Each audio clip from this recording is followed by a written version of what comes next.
Savitri Govindarajan பாவைக்குட் channel மூலமாக உங்களை சந்திக்கிறதுல மிக்க மகிழ்ச்சி. என்னுடைய சேனலை சப்ஸ்கிரைப் செய்து கொடுத்த எல்லாருக்கும் ரொம்ப நன்றி. இன்றைக்கி நம்ம என்ன ரெசிபி பண்ண போகிறோம்னு பார்த்தீங்கன்னா, இன்றைக்கி வெண்பூசணி வச்சு ஒரு ஜூஸ் தான் பண்ண போகிறோம். வெண்பூசணின்னு சொல்லுவாங்க, சாம்பல் பூசணின்னு சொல்லுவாங்க.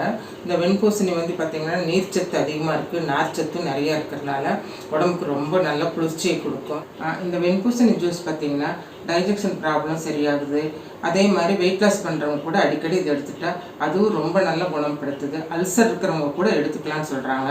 ஆனால் ஒன்று என்னென்னா, இந்த உடம்பு ரொம்ப குளிர்ச்சியாக இருக்கிறவங்க இது எடுத்துக்கக்கூடாது. சர்க்கரை இருக்கிறவங்களும் அதிகமாக எடுத்துக்கக்கூடாது. குளிர்ச்சி இருக்கிறவங்க அதிகமாக எடுக்கும்போது பார்த்திங்கன்னா அவங்களுக்கு உடலில் உடல் உபாதைகள்லாம் வந்துடுது. அதனால் இந்த ஜூஸை அளவாக தான் நம்ம எடுத்துக்கணும். எதுவுமே பார்த்திங்கன்னா அளவுக்கு மீறினால் அமிர்தமும் நஞ்சுன்னு சொல்கிற மாதிரி எல்லா ஜூஸ்லையும் எல்லா விதமான சத்துக்கள் இருக்குது. அதுக்காக அதைவே நம்ம குடிக்கக்கூடாது. எல்லா ஜூஸுமே ஆல்டர்னேட் பண்ணி மாற்றி மாற்றி தான் நம்ம எடுத்துக்கணும். வாங்க இந்த ஜூஸ் எப்படி பண்ணலான்னு பார்க்கலாம். இப்போ பாருங்கள், இந்த வெண்பூசணி நான் ஒரு 1/4 கிலோ எடுத்திருக்கேன். அதை 2 பேர் குடிக்கிற மாதிரி எடுத்துருக்குது. அதுக்கு நமக்கு பூசணியோடு போட்டு அரைக்கிறதுக்கு நம்ம மிளகு ஒரு 10 மிளகு எடுத்துருக்குறேன். அது கூட கருவேப்பிலை 1 இனுக்கு, அதில் ஒரு 10 இலை இருக்குன்னு வச்சுக்கோங்களேன். இது கூட நீங்கள் புதினாவும் சேர்த்துக்கலாம், கொத்தமல்லி தழை சேர்த்துக்கலாம். கொத்தமல்லி தழை சேர்த்துக்கிற மாதிரி இருந்ததுன்னா தண்டோடு சேர்த்துக்குவாங்க, இன்னும் ரொம்ப நல்லாயிருக்கும். ஃப்ளேவரும் நல்லாயிருக்கும், நல்ல ஒரு புத்துணர்ச்சியும் கிடைக்கும். நான் இன்றைக்கி கருவேப்பிலை எடுத்துருக்கிறேன். அப்புறம் கொஞ்சம் ஆட் பண்ணுறதுக்கு சால்ட்டு, அப்புறம் ஸ்வீட்டாக வேணுங்கிறதுக்கு தேன் எடுத்துருக்குறேன். நீங்கள் வெல்லம் சேர்த்துக்கலாம், கருப்பட்டி சேர்த்துக்கலாம், தேன் சேர்த்துக்கலாம். இந்த மாதிரி உங்களுக்கு என்ன சேர்த்துக்கணும்னு விருப்பப்படுறீங்களோ, வெள்ளைச்சக்கரை தவிர நீங்கள் வேறு எது வேணாலும் சேர்த்துக்கலாம். அப்புறம் பார்த்திங்கன்னா இப்போது நம்ம இந்த பூசணிக்காயில் பார்த்திங்கன்னா இந்த மேல் கனமான தோல் இருக்குது பார்த்திங்களா, இந்த கனமான தோலெல்லாம் நம்ம எடுத்துகிட்டு இந்த விதைப்பகுதியை நம்ம எடுத்துட்டு நான் கட் பண்ணிட்டு ரொம்ப கனமாக இருக்கும். இப்படியே வச்சுட்டு சீவுறதுங்கிறது ரொம்ப கஷ்டமாக இருக்கும். அதனால் பார்த்திங்கன்னா இந்த மாதிரி பிட்டு பிட்டாக போட்டுட்டு இப்படி சீவுனா ஈஸியாக மேல் தோல் சீவிக்கலாம். பாருங்க, இந்த மாதிரி சீவிட்டு இந்த விதைப்பகுதி இருக்குல்ல, விதைப்பகுதி இப்படி எடுத்துடலாம். எடுத்துகிட்டு இதை நம்ம மிக்சியில் தானே போடுறோம், அதனால் இந்த மாதிரி சின்ன சின்ன பீஸ்லாம் கட் பண்ணி எடுத்துக்கணும். கட் பண்ணிவிட்டு பார்க்கலாம்.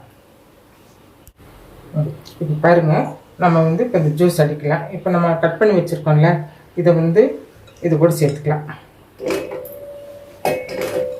இந்த ஜூஸரில் சேர்த்துட்டு அப்புறம் கருவேப்பிலை, அப்புறம் மிளகு, கொஞ்சமாக சால்ட்.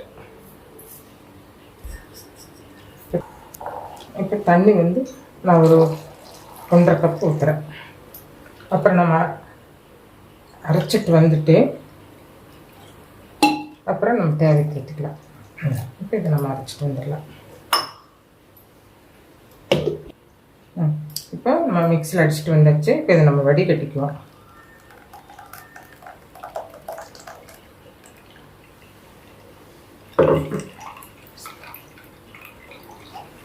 பாருங்க, இந்த கருவேப்பிலை வாசம் ரொம்ப நல்லா சூப்பராக இருக்குது.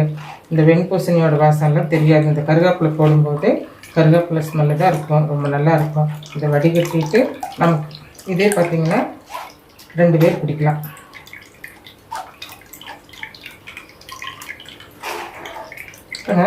ஜூஸ் எல்லாம் ஃபில்டர் பண்ணி ரெடி ஆகிடுச்சு. இந்த ஜூஸ் பார்த்திங்கன்னா நல்ல கருவேப்பிலை வாசத்துக்கும் அந்த மிளகு போட்டதுக்கும் ரொம்ப சூப்பராக இருக்குது. ஆனால் சால்ட்டு இதில் கொஞ்சம் கம்மியாக தான் நம்ம போட்டிருக்கோம். ஏன்னா இன்னொன்று நம்ம இது இனிப்பு சேர்த்து செய்கிறதுனால இதில் சால்ட்டு கம்மியாக இருக்குது. இது சால்ட்டு போட்டு குடிக்கிறவங்க இனி கொஞ்சம் சால்ட்டு இதில் சேர்த்துக்கலாம். இப்போது நம்ம இது டம்ளர் மாற்றிக்கலாம்.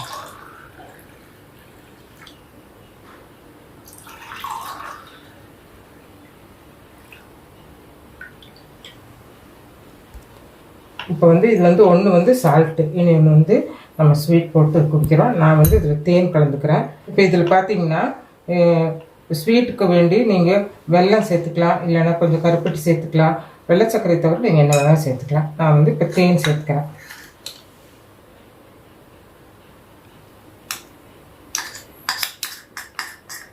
நான் இப்போ சால்ட் போட்டது தான் குடிக்க போகிறேன்.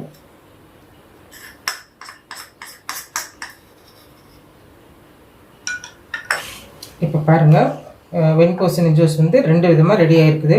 ஒன்று வந்து சால்ட் போட்டது, ஒன்று வந்து ஸ்வீட் போட்டது. உங்களுக்கு எது இஷ்டமோ அந்த மாதிரி செஞ்சு குடிச்சுக்கோங்க. ரெடி ஆயிடுச்சு. இப்போ இது 2 வகையாக இந்த வெண்பூசணி ஜூஸ் பண்ணியிருக்கோம். ஒன்று வந்து சால்ட் போட்டு குடிக்கிற மாதிரியும், ஒன்று வந்து ஸ்வீட் சேர்த்து குடிக்கிற மாதிரியும் பண்ணியிருக்கிறோம். இந்த ரெசிபி பார்த்திங்கன்னா இந்த சைனஸ் இருக்குது இல்லையா, அவங்கெல்லாம் வந்து இது ஜாஸ்தி சேர்த்துக்கூடாது. ஆஸ்மா இருக்கிறவங்களும் சேர்த்துக்கூடாது. சுத்தமாக சேர்த்துக்கூடாது அப்படிங்கிறது இல்லை. பார்த்திங்கன்னா ஒரு வாரத்துக்கு ஒரு தடவையோ ஒரு 10 நாளைக்கு ஒரு தடவையோ அந்த மாதிரி தான் குடிக்கணுமே தவிர ரெகுலராக நம்ம எடுத்துக்கக்கூடாது. இது குழந்தைகளுக்கு கொடுக்கும்போது கொஞ்சம் அது கூட சர்க்கரை ஸ்வீட் ஏதாவது விட்டு சேர்த்து போட்டு கொடுங்க. ஒரு சிலர் பார்த்திங்கன்னா வடிகட்டாமல் அப்படியே குடிப்பாங்க. அது அவங்களுக்கு பழக்கம் ஆகிடுச்சு, அதனால் அவங்க அப்படி குடிப்பாங்க.